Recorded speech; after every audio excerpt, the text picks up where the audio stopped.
Have you ever seen Nightly Scroll start this early? We were, I think, 32 seconds early, 32 seconds before 6. So if you're still getting your dinner ready, stop everything. Nightly Scroll starts now. All right, if you want to join everyone in the chat, you got to do that on Rumble. We are Rumble exclusive video. You got to watch it on Rumble. Rumble.com/Hayley. Just follow the Bongino Report channel. Make sure you're subscribed so that you can never miss a show. And then if you want to listen later on your favorite podcast platform, of course you can do that. You can follow me at Hayley Caronia on most social media platforms, the ones that matter: Instagram, TikTok, X, and Truth Social. Those are the ones that I go on. I try to make my rounds on the social media platforms. Today I forgot Truth Social, but I try to let everyone know the show. Here's the link. The show starts now, so let's get into it. All right, Eric Swalwell, he is a beta male, and he is challenging Greg Gutfeld to a bench press off, whatever that is. Australia is banning social media for children under 16. As someone who generally agrees that children should not be using social media, I will tell you why this ban is a bad idea. Then Vogue is under fire for using AI models. And an MMA fighter gets hauled off of a Southwest flight in a gurney. I've got the viral videos leading up to it, the incident, and the aftermath. Put your phones on Do Not Disturb. Nightly Scroll starts now. Normally the show, we're pushing live and it's 6:01 or 6:02. This is crazy. And Andy always makes fun of me because I have this earpiece in so that I can hear guests when I have guests on, and I can hear the videos and things like that in studio. And I never remember to put it in. If you follow me on social media, I post some behind the scenes videos of It's us last minute. Like the last shooting 10 the seconds. shit before the show. And he's always like, do you have your IFB in? And I'm like, no. So when we push at 6:01 or 6:02, it's because, I'm not saying it's always my fault, but sometimes it's not my fault. But sometimes it's because I forgot to put my IFB in. So anyway, we were nice and early today.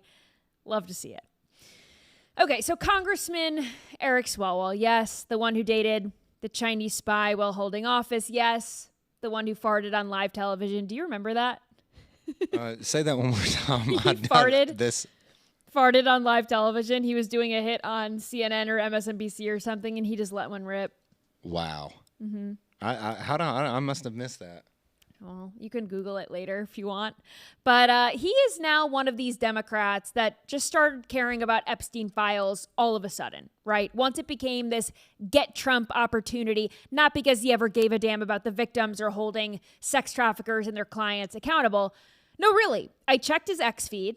He just started posting about Epstein after the whole Pam Bondi binder fiasco, not once before that. So once Democrats got wind that President Trump wanted us to move on collectively from Epstein, that's when they started digging their heels in, because if Trump wants it, then they don't want it. If Trump doesn't want it, then they want it. That's just the way that they roll. This is their TDS-fueled hatred, right? This dictates their every move. So just know that this is an anti-Trump grift and nothing more. Members of Congress on both sides of the aisle tried to force a vote last week to release the Epstein files, but House Speaker Mike Johnson, he called for summer vacation to start early, which pushes everything to September. And I just want to ask everyone in the chat, do you have a month-long vacation? Because I know I don't. Andy, do you get a month of vacation? I don't. We I don't. don't. I've actually never taken a week-long vacation in my professional adult life. Yeah. I think the last week-long vacation I took was in middle school. And in this industry, it's hard to do. It is hard. It's really hard to do. There's never a good time to take off when you work in news, because there's always something happening. I have a friend who works in accounting, and, right before tax season, that's busy season, right? When you work in news, it's just busy season. I mean, there's something happening every day. Sometimes it slows down in the summer. Certainly when Congress is doing nothing but sticking their thumbs up their asses, I guess things are a little slow. But a month-long vacation, and they left early. So this is a very long vacation. I think we pay these people way too much. So anyway, the House is completely useless. And as recently as this morning, Senate Democrats are invoking a rarely used law that requires an executive branch agency like the DOJ to hand over requested information when at least 5 members of the Senate Homeland Security Committee ask for it. So, Minority Leader Chuck Schumer and 5 other members, Democrats, on the Homeland Security and Government Affairs Committee sent a letter to Attorney General Pam Bondi this morning requesting that the DOJ turn over the full and complete Epstein files. They have until August 15th to do so. And hey, if they get it done, great. It makes Republicans look like spineless morons, but, and Democrats only motivated by their Trump hatred, but I don't care how it gets done. I have been begging for transparency. If the Democrats are the ones to get it done, I will say, thank you, Democrats. But since the House is on vacation, Congressman Eric Swalwell has been posting incessantly on social media, just begging to go back to work. So let's watch this. I should be working right now. I should be in Congress. I should be voting to lower your costs. But instead, I'm in a pool because Republicans sent everyone home because they don't want to release the Epstein files.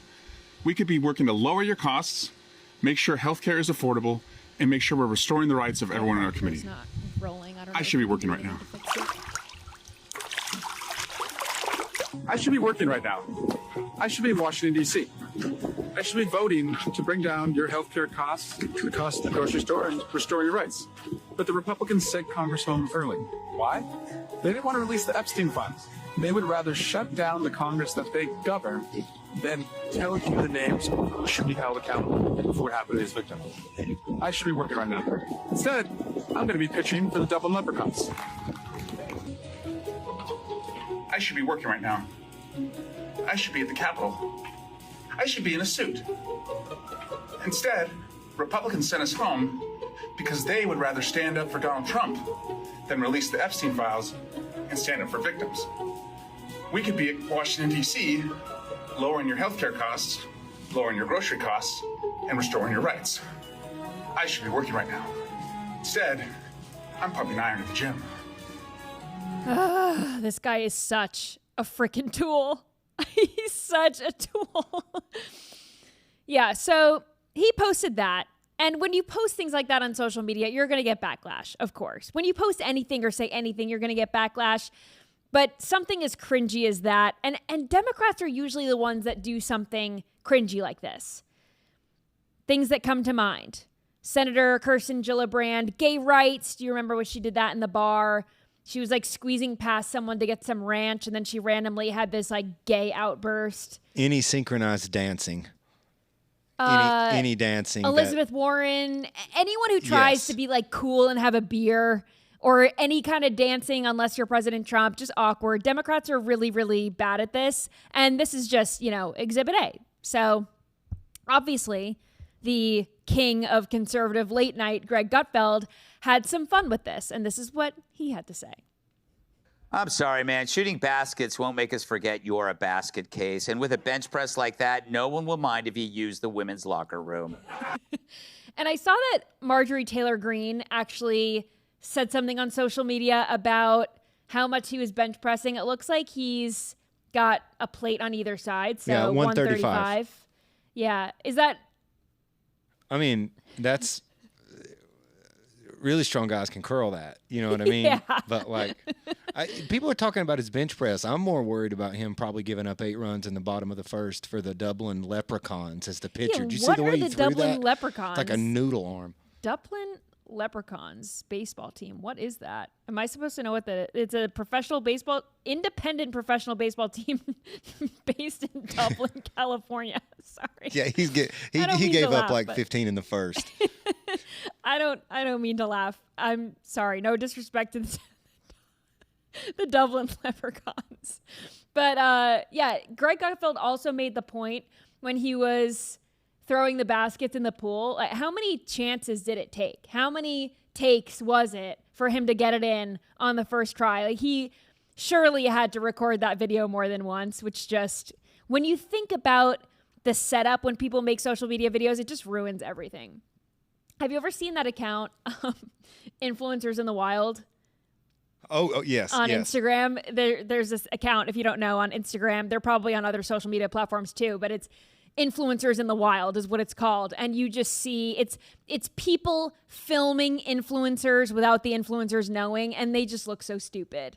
And, it makes you think when we see in scrolling time all these liberals crying, it's like they're crying, but then they got to like set their phone up and then cue the crying again. It's just all fake. Here's another phony. question. Does his phone not work? I mean, can he not pick up the phone and make some calls about Congress? I mean, can he not work at home for a little bit? I had a similar question. If you want to work so bad, certainly you can make yourself useful doing something. Like, yeah, I guess Congress is closed. You can't vote on anything, but certainly you could do something. But I guess he's enjoying his extra long vacation. Good for him. But Eric Swalwell saw Greg Gutfeld making fun of him. Does he watch Fox News? I don't know. But here's what the congressman from California had to say. Here's the deal for at Gutfeld Fox. Never heard of him till he spent 8 minutes criticizing what I bench press. The deal. If tough guy benches more than me for 10 reps, I'll leave Congress. If not, he leaves Fox News. I'll give Greg 48 hours to accept. Then I'm calling him Gutless Feld. Can we look up, Guy, could you look up an update for me and see if Greg has responded? I didn't see before we went live, but this is hilarious to me. I would love if, and listen, Greg Gutfeld's not the biggest guy. So I don't know, but that doesn't mean he's not strong. Compact guys usually bench a lot, though. Their arms are short. Exactly. They don't have to they don't have to push it as far. Right. So I would be interested. Who would you put your money on? I mean, Gutfeld is also, I think, in his 60s, right? And Swalwell is in his 40s. Right. It's a big disadvantage. It's a big disadvantage. I would agree with you. And I also want to just point out how childish this is. Greg Gutfeld is a late night comedian host. And Eric Swalwell, while he's on vacation, he's a sitting member of Congress. And this is the same thing that maybe he learned it from Biden. Biden used to get all dementia angry at people and say, listen here, fat, I'll see you outside behind the bleachers and we'll do a push-up contest. Like Biden used to threaten people like this all the time. It reminds me of Geraldo Rivera, who used to challenge Dan Bongino to brawls. Right. And stuff. Yeah. Oh, yeah. Of course. I remember that. That's when I was working on Hannity. This was like every Tuesday, Thursday night. It was Dan versus Geraldo. I can pose another alternative competition between them due to the age and maybe joints and all that stuff. Maybe the bench press isn't the best thing. I want to see Gutfeld get in the batter's box against that noodle arm for the Dublin Leprechauns and see if Gutfeld can turn on one down the third baseline. That's what I want to see. I want to see Gutfeld at bat against the Dublin Leprechauns ace, Swalwell. I don't know what would be a fair fight. I think members of Congress shouldn't challenge late night hosts to bench press offs.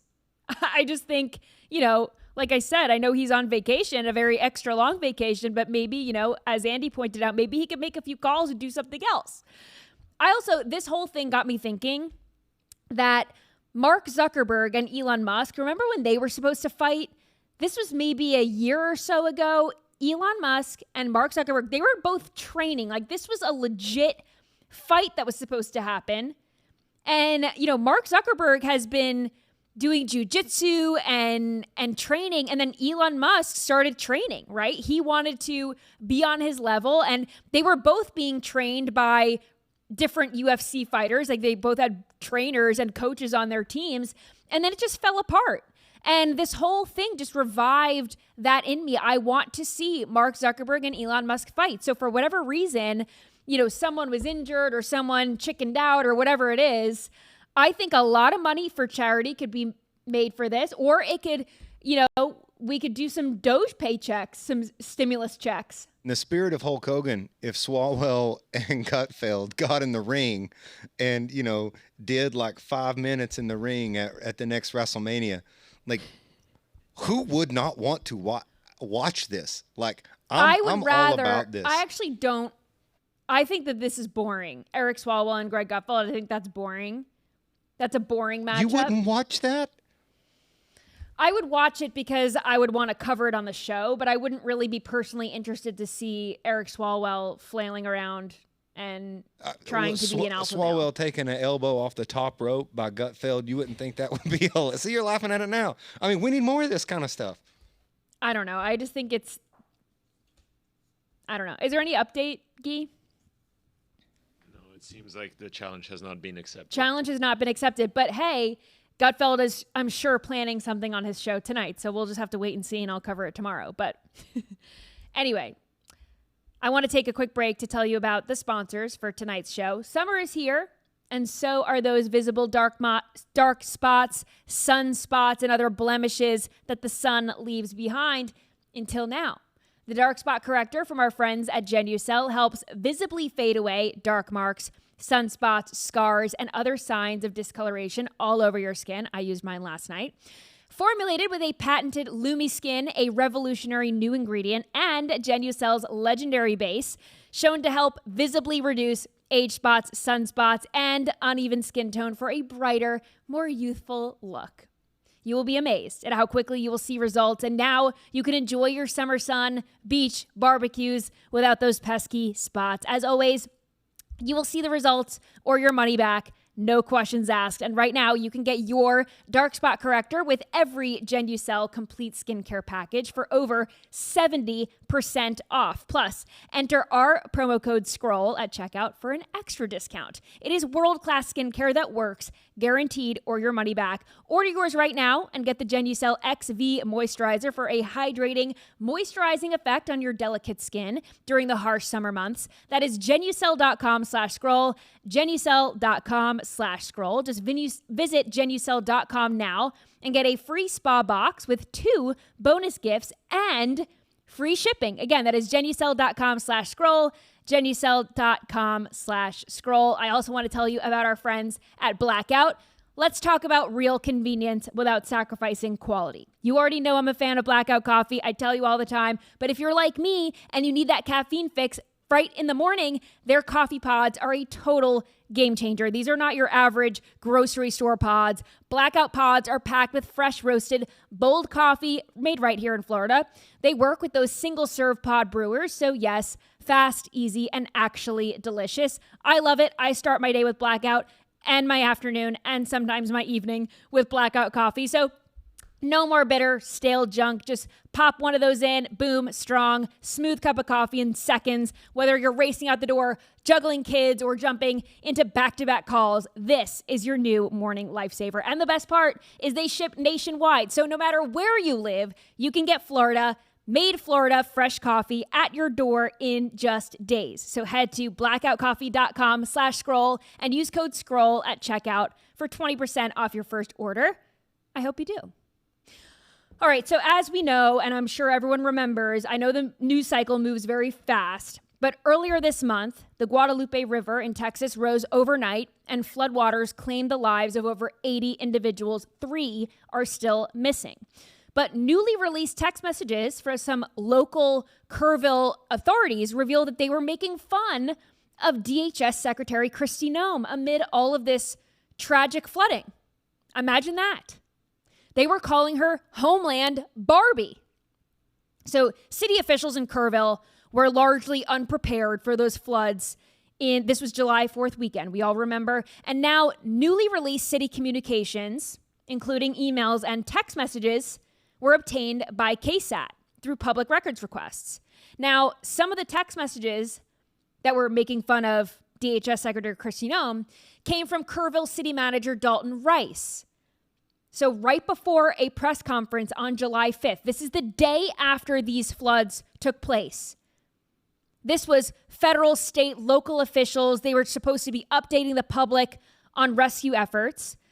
A city employee texted Dalton Rice and said, "Just saw you met Homeland Barbie. How is she?" And Dalton Rice replied, basically, "Homeland Barbie. Ha ha ha ha ha." Imagine your city, this is in a time of need, and you're joking about Kristi Noem. And as you remember, Doge cuts to FEMA were blamed in the aftermath. Kristi Noem stated that more than 700 FEMA workers were on the ground within hours of a call from Texas officials. She also notified the Coast Guard, and they were deployed almost immediately after that conversation. Politicians, city officials, even in times of emergencies, seem to put partisan politics ahead of the tasks at hand. Again and again. And this is your people. This is a time of need. What does this say about the people who were texting back and forth? They can't take a woman seriously if she has makeup on. They can't take someone seriously if she has hair extensions in. Can all of you not listen to me or trust what I have to say? Because I could tell you, I have makeup and hair extensions in right now. Can people only trust women in political positions if they have an ugly pantsuit on, like Hillary Clinton or Kamala Harris? I don't understand this. It says way more about these local politicians than it does about Kristi Noem, who is far more superior in her position than these clowns will ever be. I hope they lose their jobs. Totally insane. See, people in the chat, they love that Kristi Noem is gorgeous. I mean, who said you can't be gorgeous and do a good job at the same time? Apparently, these Kerrville County city employees seem to think so. Wild. All right, The Atlantic did a piece on Congresswoman Jasmine Crockett. She is called the Democrat for the Trump era.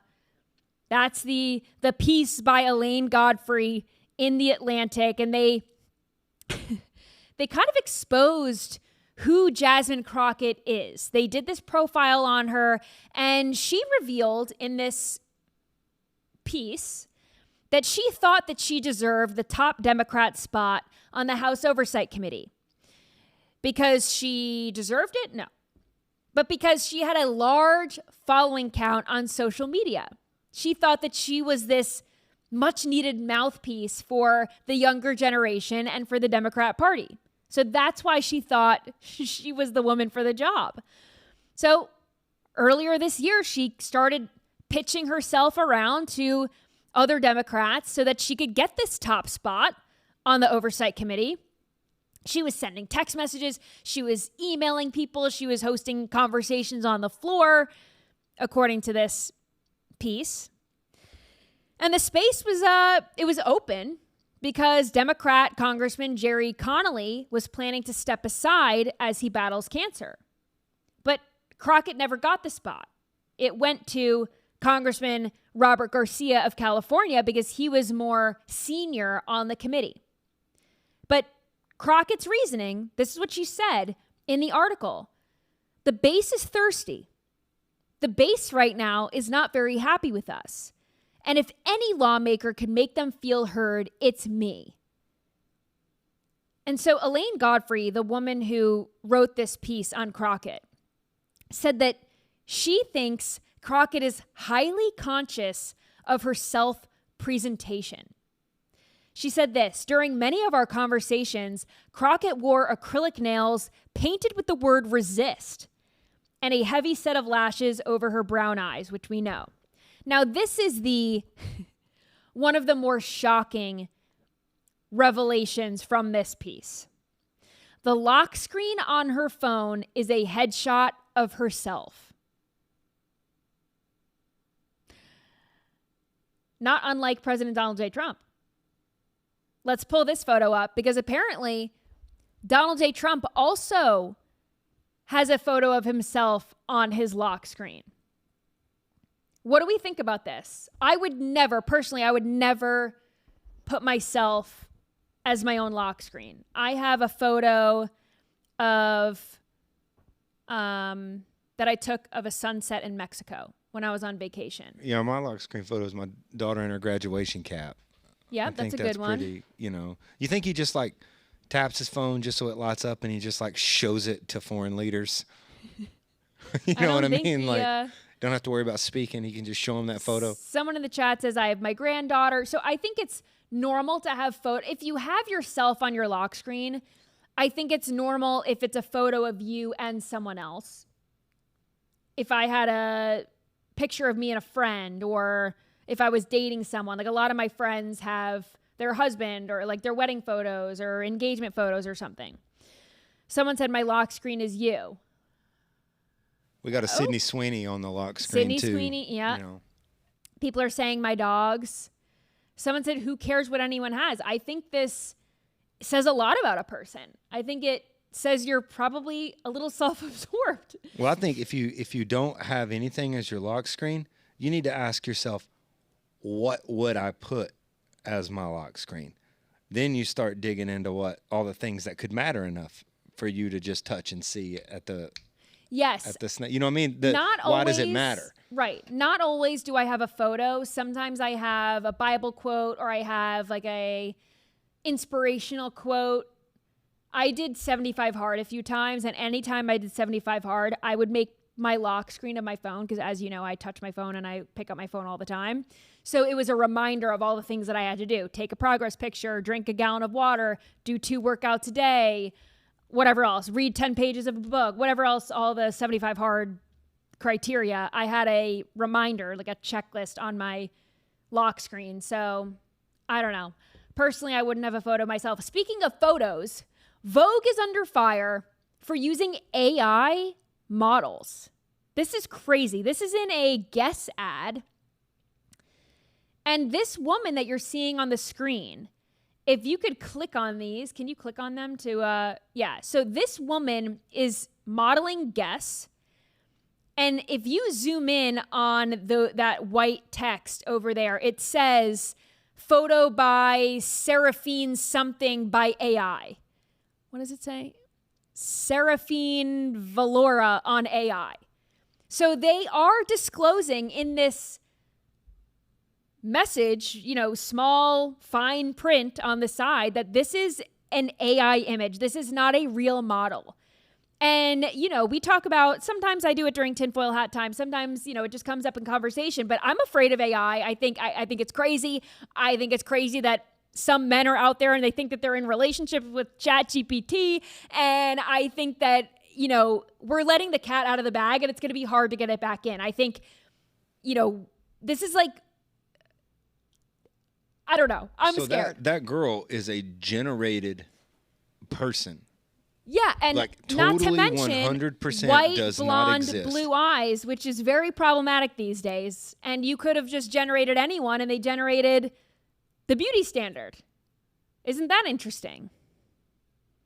And nobody, I mean, this is where it's going. Like, why do you need to pay Here's another client thing too. to come in and be pretty? Just make that. You don't have to pay. 100%, yeah. You don't have to pay these models. So again, to speak about the downsides of AI, and I mean, taking away jobs from people, models could just go out of business now. We don't need models. There are social media influencers that are AI. They have hundreds of thousands, if not millions of followers, and they're not even real people. This is getting insane. Just to this idea, what if this person that we're looking at, I don't even, why am I even saying that? What if this created image that we're looking at has an Instagram? She What might. And then this is where it starts. People just start following it. Then the next thing you know, there's an AI story Well, here and there. people fall for it. And Oh then my there's- gosh. This is where it is. This past weekend, I was scrolling on TikTok and I was visiting my mom, and there was a video I thought was real, but it wasn't. I totally fell for the AI.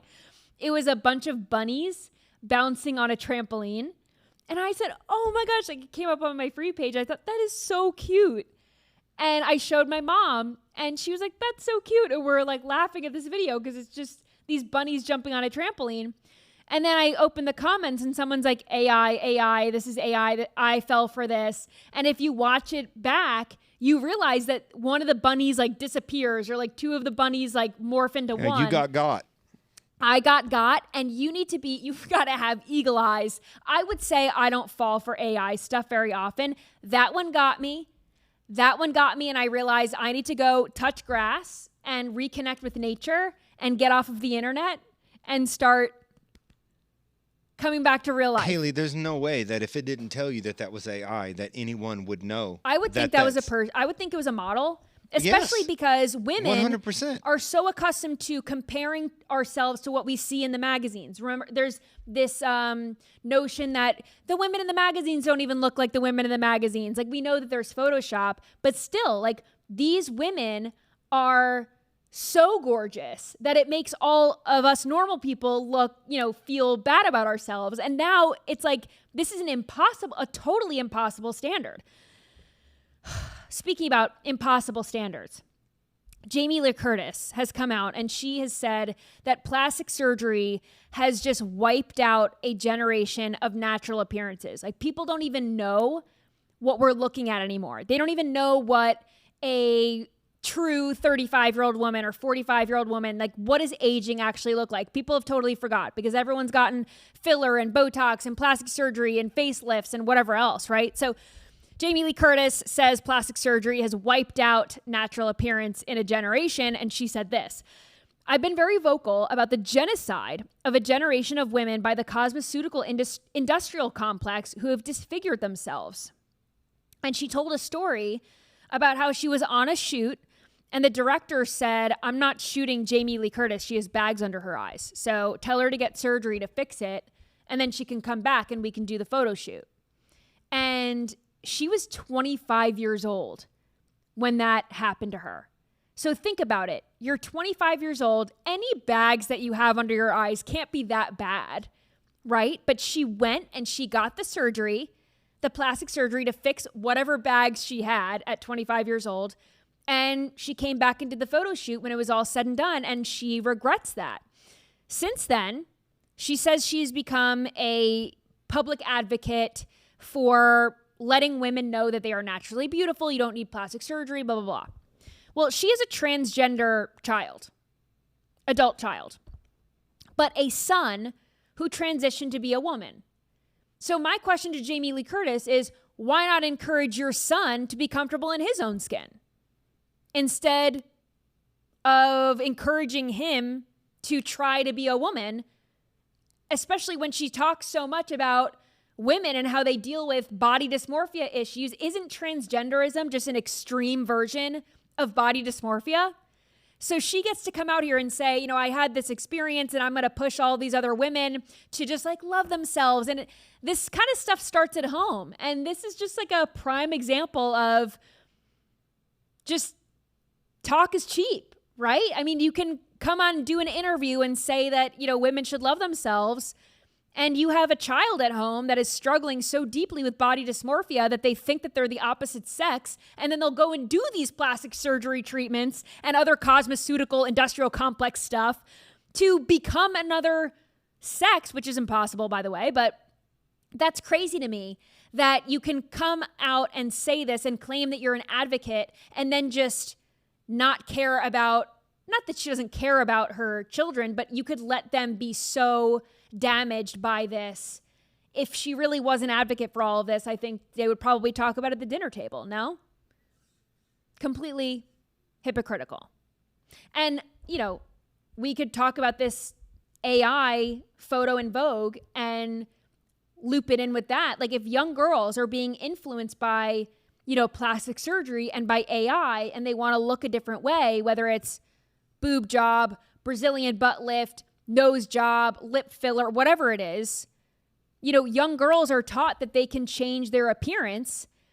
And now, it used to be photoshopping photos, and now women aren't even real. And it begs the question, if women and young girls can be so influenced by this stuff, maybe young boys are being influenced by this stuff too.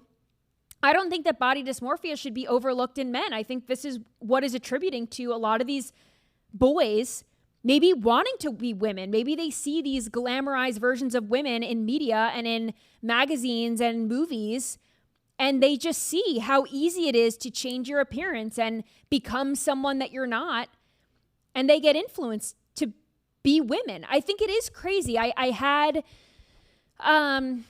Nicole Powers, Nisa Powers, on the show. This was months ago, but he is trans, or was trans, and was basically started his transition to become a girl in high school. And recently, in the last few years, decided, this is not God's intention. He has given his life to God and has realized that he is a man, will always be a man, and the trans stuff is just ludicrous. And yeah, it's incredible to think how we're just poisoning young kids' brains with all of this stuff. Social media wasn't even, I didn't even get a cell phone until I was 18 or 19. Social media wasn't even a thing until I was probably a junior in college, and you couldn't even get a Facebook. You had to have a college email address at the time to get even at that age, 20, 21, humanity wasn't mentally equipped to tackle what social media was doing. Yeah. And it was a slow... It's changed a lot. It started off super slow. Oh, this person is in your class. Oh, this person, then, oh, this person is single. And then now it has turned into what it is. And humanity has not been ready for that. And it definitely is not ready to open up magazines and look at people that aren't even real. Yeah. It's a scary thought the next 5 years. It really, really is. It so is. And we have to protect children from this stuff because then they're going to grow up and think that they can be the opposite sex or whatever. It all trickles down from parents and what parents allow. And speaking of, the Wall Street Journal did a piece on FAFO parenting style. Obviously, if you watch this show, you know what FAFO stands for, F around, find out. And so this is the headline in the Wall Street Journal: goodbye gentle parenting, hello F around and find out. So it says parents are ditching the softer approach to child rearing that has dominated the culture, and they're taking a harder line, which is essentially out feral their feral. So if your kids are acting feral, you need to out feral your kids. Someone in the chat said, is this new? This is new. So that's what I was going to say. Like my childhood, you just got beat. Not for us. Right. You just got beat. So no, it's not new for us. But I think some of these millennial parents that have Gen Alpha and they're raising Gen Alpha, as conservative as they are, they have been growing up with this gentle parenting lifestyle. Like, you're not going to discipline your children. If they don't want to eat dinner, you say, it's okay. What can I do for you? Oh, this just pisses me off. Like, a mom will make, meatloaf for dinner. And if the kids say, oh, I don't want to eat that, gentle parenting would be like, okay, what do you want me to make? And then the mom goes, makes another dinner. Or she'll make different dinners for all of her kids because they want different stuff. No, the answer is if you don't want it, go hungry. That's the only option. And that's how you get 30 people sitting around at a Starbucks not wanting to wear the shirt that Starbucks provided for them. Like, fine then, you don't want to eat my meatloaf? Yeah. I'm going to make your ass a Shrek meatloaf and you can chew on that. Yeah, Make him a Shrek loaf. But anyway, so they're saying that this FAFO style of parenting is basically how we all grew up, the pull yourself up by your bootstraps. So some of the examples that they wrote in the article are, won't bring your raincoat, walk home in the downpour. Didn't feel like having lasagna for dinner, survive until breakfast. Left your toy on the floor again, go ahead and find it in the trash under the lasagna that you didn't eat. And the woman who wrote this article used an example of she was watching her son, I think it was a pool party, and her son was spraying her with a water gun or with water from the pool. And the mom said over and over again, don't do that. Don't get me wet or don't do that, whatever. And he wouldn't stop. So the mom picked her kid up and threw him in the lake. And I thought, yeah, this is out feral their feral. If your kid is acting feral, well, two can play that game. I totally co-sign this. If I ever become a parent, I'm going to be bad cop for sure, because this is how you raise children to know what's right from wrong. Otherwise, you're just raising assholes. When you were getting raised in East Tennessee, one of your friends' parents would be the ones that would pick you up and throw you in the lake. Right. Like this applied to all of your neighbors too. You got They a just shoe had free through at you reign by your to- neighbor. The odds of that were just as good as you getting the shoe thrown at you from your mom. Yeah. And this part of the article is interesting because they think that the differences in parenting style are kind of aligning with different political affiliations. So the liberals are more of the gentle parents, and the FAFO is kind of MAGA, if you will. And I think that there's probably a little bit of truth to that gentle parents are probably liberal and Republicans are probably more of the pull yourself up by your bootstraps because it all boils down to personal responsibility, which liberals struggle with. And they're all about self-care and, blaming the government or someone else, right, for their shortcomings. I see videos on TikTok all the time of kids just like screaming in public. And the comments are always like, kids are going to be kids. And, even if you don't want kids yourself, you're not entitled to a child-free life. And it's like, yeah, everyone gets that. But your child doesn't have to be a demon. You could discipline your child so that they're not screaming nonstop. Like, I'm not mad that a child is screaming on an airplane. I'm not of the mindset that kids should be seen, not heard. But I am mad that the parent isn't stepping in to do what they can to stop it. If I can see that the mom is like distressed, like trying to get their kid to stop crying, like I'm not a monster. I'm going to give her grace and realize that she's doing everything she can. But with these gentle parents, they're not like that. They just let their kids run amok and they grow up to be annoying. Or I've been on plenty of flights where the kid is going berserk, kicking the seat in front of him while mom is on the phone. Yep. And the mom is not saying paying attention. anything to the kid. Nothing is going on. Totally. It's horrible. I want to stay on this kid track that we're on right now because Australia has banned social media for children. This was earlier today. They're adding YouTube to the list of sites that are going to be included in their world first ban on social media for teenagers. So essentially, lots of social media accounts are going to be banned, including YouTube, for children under the age of 16. However, if parents or teachers are in the room, they can access YouTube and then show videos to their children. This is crazy to me. And YouTube tried to fight it at first, saying that there needs to be a YouTube carve out. They're saying, or they're claiming that, they're not really a social media platform. They are a video streaming platform. But YouTube has YouTube Shorts and you can kind of scroll it like you would Instagram or TikTok or X. You can leave comments. So there's definitely a social media platform quality to YouTube. It's not like Netflix where it's just streaming content. You can interact with the content. You can like it. You can comment. You can chat with other people. So it is a social media platform, if you will. I wouldn't put it in the same grouping as like Instagram or TikTok, but it's certainly social media. So I kind of agree that it's a social media platform and it should be treated as such. But Australia wants to ban it because based on a poll, 37% of children had reported seeing like inappropriate content on YouTube, whether it was violence or whatever. So the Prime Minister, Anthony Albanese, said Australian children are being negatively impacted by these online platforms. And he is saying, I want Australian parents to know that we have their backs. Interesting. So all of this is supposed to take place and take effect in December. And I think banning social media platforms or websites in general is a no-go. I don't care what section of the population is being targeted, whether it's children or what have you. I'm against social media bans. I'm against media bans or website bans. I just think I'm pro-freedom, and I don't think that the government should be able to tell you what you can and can't look at.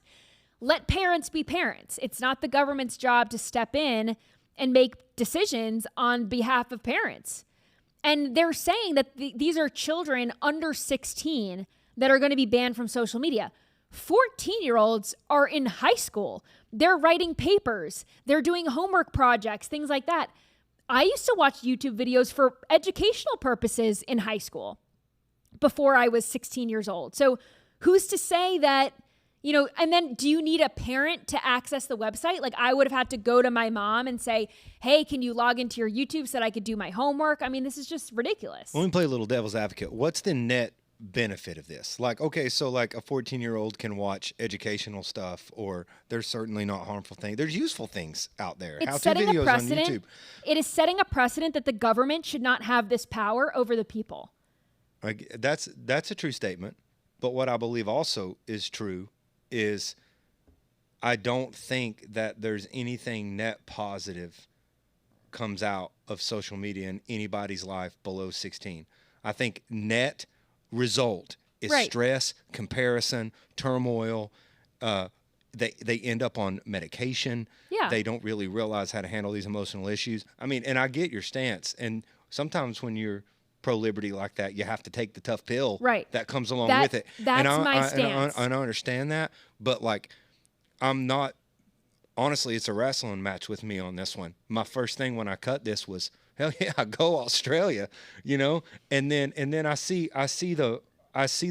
both sides of the story, but net positive, if we're caring about the kids, what's going to make a radical difference in the next generation might not be them having their hands on social media. I mean, it's worth thinking through. Yeah, I mean, I don't think that children should be on social media, but I don't think it should be up to the government to put parameters in place. I think it should be up to parents to actually parent their children. I think it's a dangerous precedent to allow the government to have this kind of control over what people see, no matter how old they are. I just don't think it should be up to the government to say you can't access YouTube. I understand that. Yeah, fully. That's very broad. And, to the point that I was making before. And it's a slope. What's next? Right. 100%. That's my point. And I totally agree with you. Social media can be a very dangerous place for children, but I think it's not the government's job to be the parents. It's the parents' job to be the parents.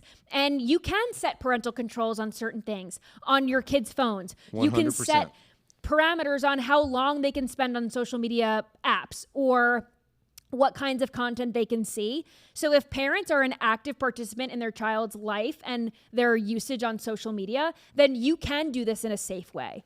And I think that we should be doing that. I don't think that Australia should say just broad brushstroke, kids who are 15 years old can't look at YouTube. That's crazy. No, I 100%. My daughter did not have access to Instagram until she was over like 15 and a half, maybe. Yeah, and I think what that's I mean? totally and fine. then her profile's private.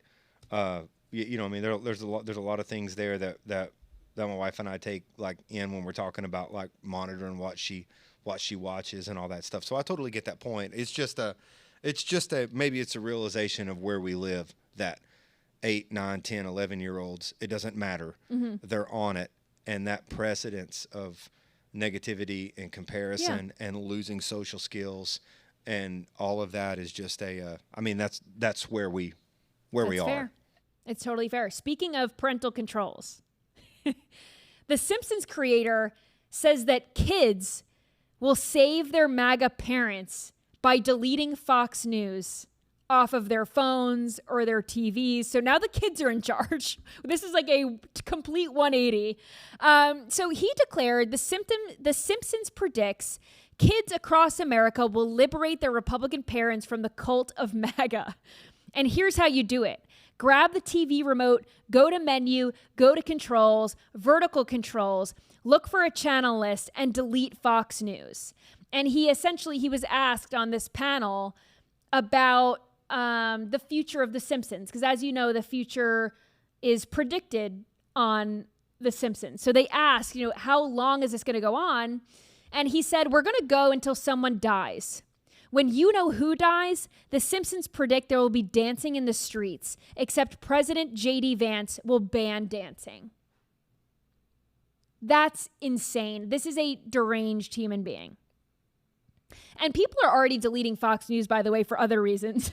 The way that they covered the 2020 election, a lot of people left Fox and they went over to Newsmax and they never looked back. Some people still watch Fox News, or they turn off, the 5 if Jessica Tarloff is on or whatever. It used to be Juan Williams. Like, if there's ever a liberal on, people are like, no.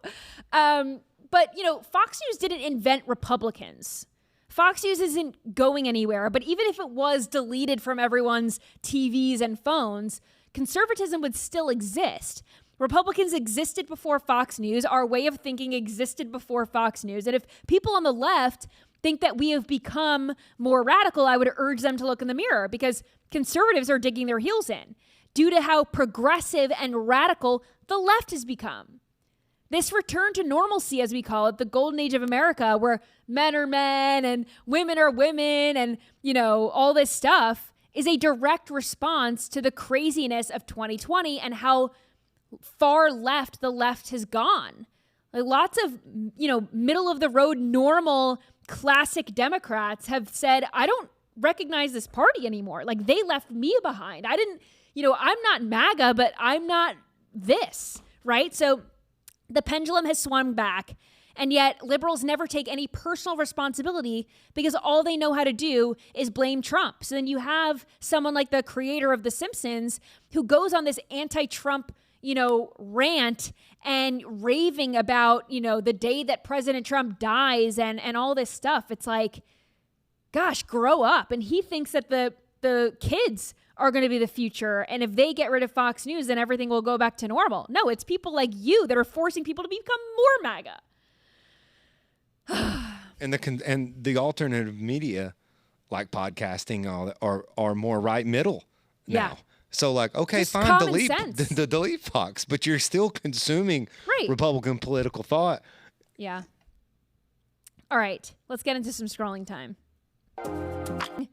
How former President Joe Biden is spending his retirement. Wonder no more. Here's what he's up to. Yo, we have to meet you. Why are we just running to Joe Biden? Oh my God, no, for real, y'all. It's Joe Biden. Joe Biden. Joe, I love you. You the best thing that ever happened to us. Did you just make Joe Biden laugh?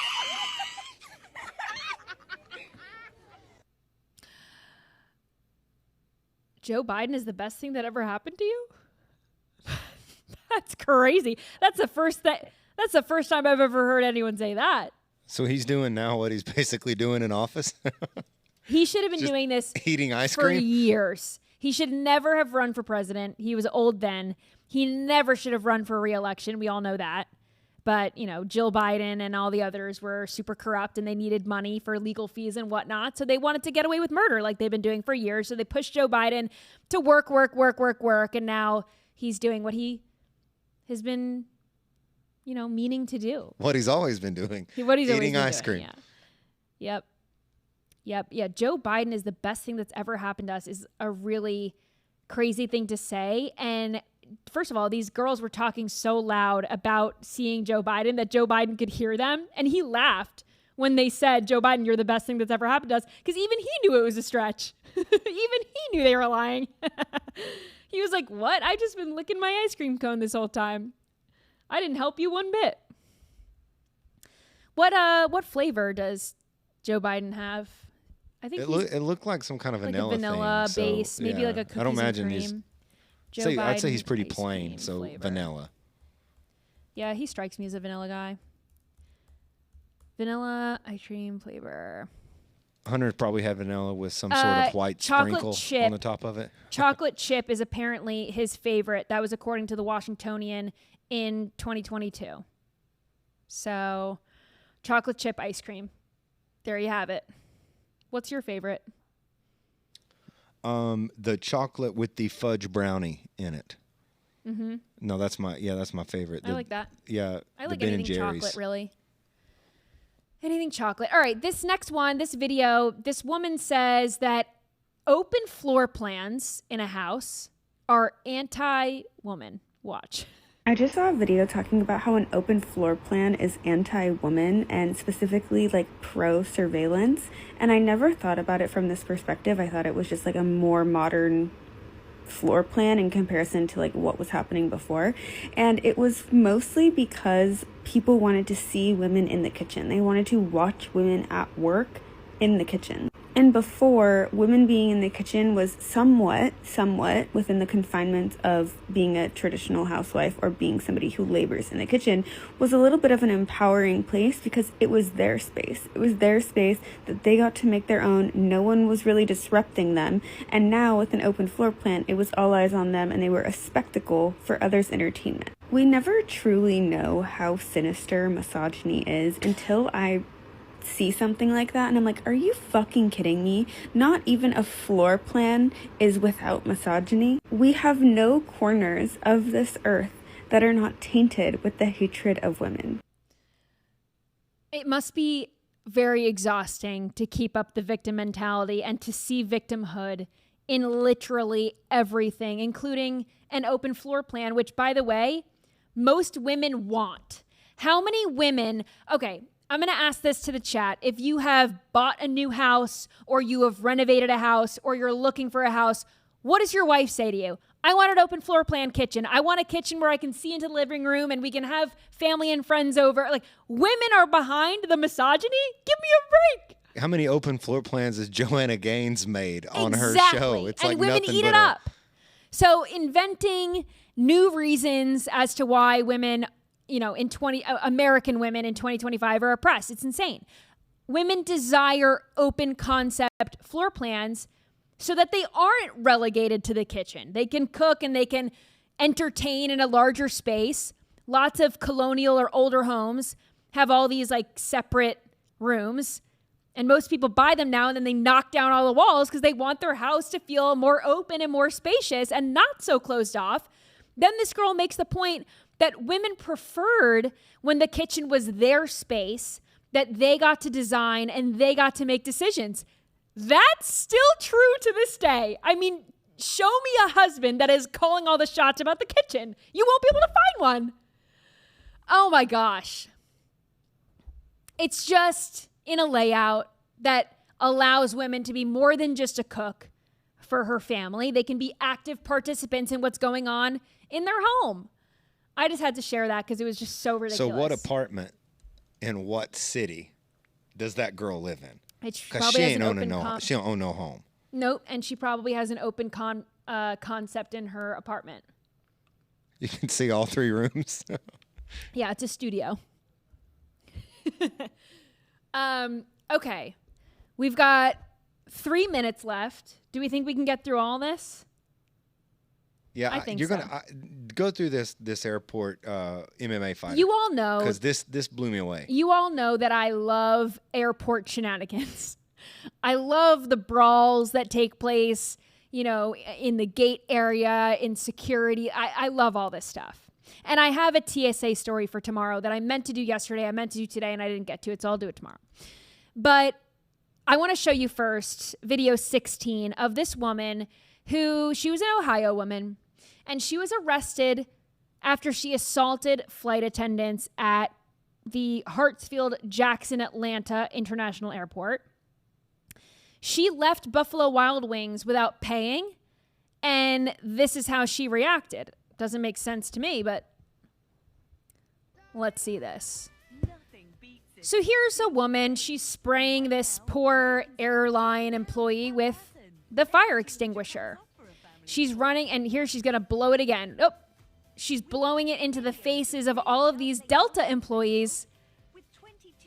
If you're watching, you can see she's getting dragged away. She's getting dragged away, but you can barely see it because she's in a puff of her own fire extinguisher smoke. Just insane. This is all over the fact that she didn't pay for her food. So who is she mad at? She's just mad that she got caught? Where'd she get the fire extinguisher? I guess off the wall. You have to go up and I've been into that Buffalo Wild Wings 20 times touring through. Like, why did I miss this? I always miss it. I know. I never see this stuff. I never see the stuff like this. But like how, so she didn't pay up there, which is probably easy to dip and dodge because there's like 100 people at any given time waiting to get into that. You have to go up an escalator to get to it. So she goes down the escalator. Where does she get the fire extinguisher? Where are those? If there's just a will, laying there's around? a way. She wanted to die in a dash. She did that. She wanted to grab the fire extinguisher off the wall. She did that. She sprayed it with everyone. And the flight attendants experienced respiratory discomfort following the altercation, but they were cleared after seeing doctors. So everyone's fine, but had a little... Next time our friend Scott comes by, we need to ask him what to do in an airport in case you're getting shot with a fire extinguisher. Like, hey, here's a scenario. We should have kept Scott for scrolling. We should have kept him for scrolling time. Yes. And found videos and be like, okay, you're in this situation. What do you do?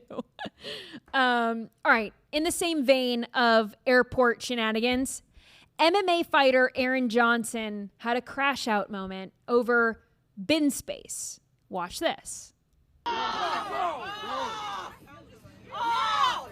He's in the gray sweatshirt. Get your bag and go.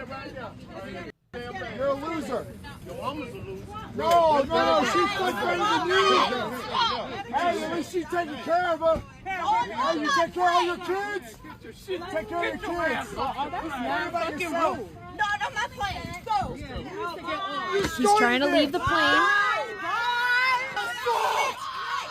Abuse! Go to the cops! Don't touch me! Don't touch me! Hey! Don't fucking touch me! No! Don't touch me! Okay, if you are listening, not watching, allow me to tell you what was going on. So you've got MMA fighter Aaron Johnson. He's fighting with a guy in the row behind him over bin space or under the seat space, something. So altercation starts. Of course, nobody starts filming until it's too late. So this is the information that we have. And the flight attendants, all female, by the way, are fighting this guy, essentially telling him to get out. You know, someone is just screaming over and over again to get out, and it is very annoying. But, you know, none of the male flight attendants or any of the men on the plane stepped in to help. I just have to point this out. It is the 3 flight attendants getting this unruly man, who's an MMA fighter, by the way, so much stronger than they are. It is 3 women against this MMA fighter, and all the dudes are sitting in the back like this. Or filming. What?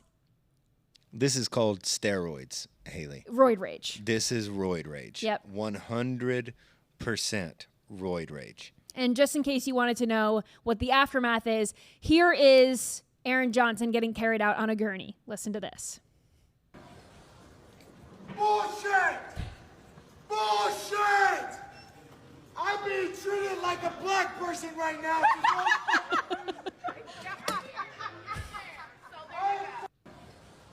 Why is he just like setting up in the stretcher? Like he's not even laying down. And why is he in a... Because he doesn't need a stretcher, but I guess they needed to strap him down. He was that unruly. But this is either roid rage or, like I said, and I always predict that there are 6+ airport mimosas happening before any of these brawls or fights or anything. That's a given. Yeah. Well, that's probably was that at Hartsfield Jackson too? What? Was that at Hartsfield Jackson too? Yeah. That was probably the same day, No, and I missed it all. This was at LaGuardia. It was a Southwest flight. So this is New York, and that's why the flight attendants were so badass and they could handle him on their own because they're New Yorkers, I assume. New York. All right, thank you so much for scrolling with me. I had a lot of fun. Join me tomorrow. I've got another good show for you on deck and a TSA story about a woman with 2 turtles in her bra. That's just a little tease for my show tomorrow, if you guys were wondering. So the airport craziness continues. All right, I will see you.